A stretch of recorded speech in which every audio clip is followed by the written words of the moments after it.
You guys have spoken. I had a poll on my YouTube channel as well as in my Telegram community, and you guys want me to try to leave the Google ecosystem of apps for 1 week for Microsoft. Now, I'm still gonna have to rely on a lot of the Google Play services for like business and work stuff that I do. Still will use Google Keep for the stuff that I have to communicate with the people that I have helping me on my website.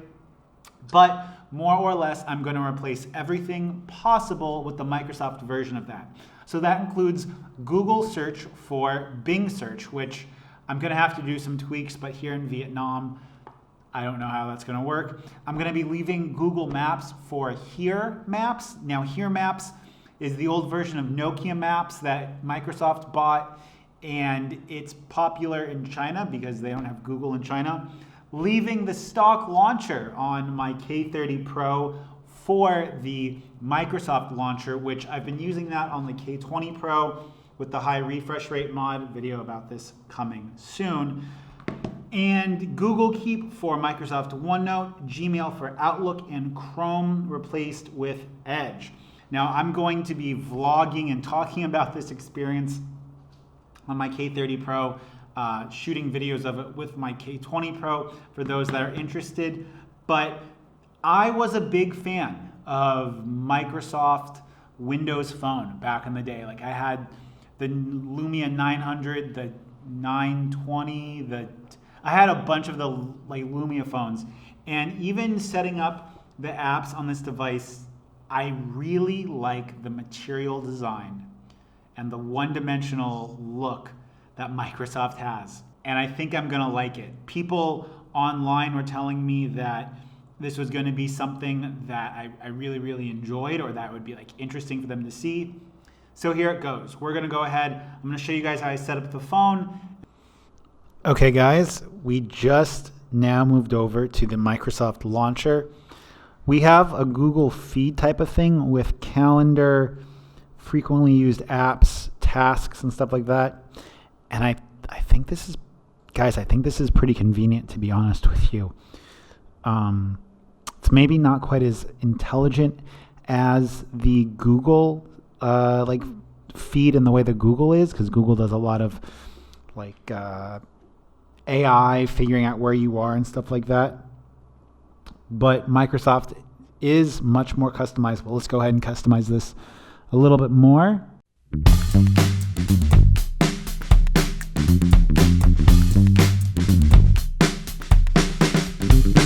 This is very, very much like kind of similar to stock Android. There's nothing really like this. Just looks like a regular app drawer to me. Oh, but this is different. So this is like some quick apps that we have here. Let's go to Google Maps and replace that. Here Maps.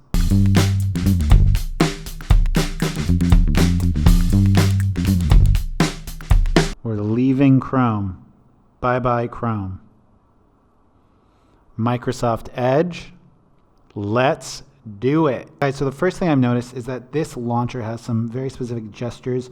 Now I can totally customize those gestures, but the fact that MIUI, you need to swipe down from the screen to do this, it kind of gets in the way. But it's Microsoft, we can customize it, which feels kind of weird to say. Getting this set up, this is gonna be interesting. I had a couple of little issues setting up my home address on here. Nothing too much using Here Maps. I gotta say though, I was able to download all of the northern Vietnam maps on my phone locally, which is pretty cool. The Microsoft launcher is not bad at all. I guess you could say I'm pretty fond of it.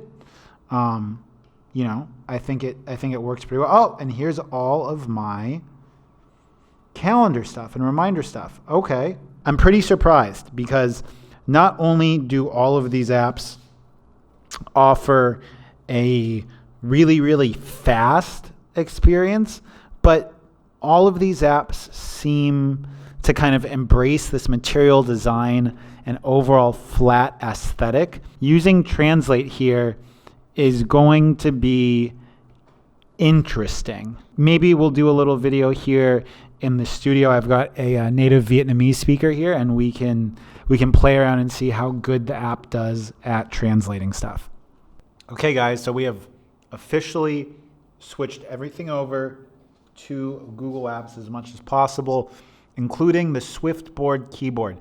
And I have to say that using Swiftboard has been a good experience so far. The integration with Translate is really, really nice. The fact that you can translate all this stuff offline is really, really nice. And overall, just like the responsiveness of this launcher has been, honestly guys, it's been really surprising. And more so than anything else, Google Maps. Now, Google Maps is not bad, and I love Google Maps. It's always been there for me. But even just going around using it, right? It's not perfect. And honestly, here Maps has been, just from like this initial usage of it, right? Being able to download stuff offline, like the overall responsiveness of it, it's a really, really good and comparable experience. And I wouldn't be surprised if after this week, I enjoy Microsoft apps as much, if not more, than Google ones. I'm going to keep you guys updated about this on Twitter. Go ahead and check out my Twitter in the link below. If you have questions for me, tweet them at me. That's the best way. Or comment them below on this video. Peace.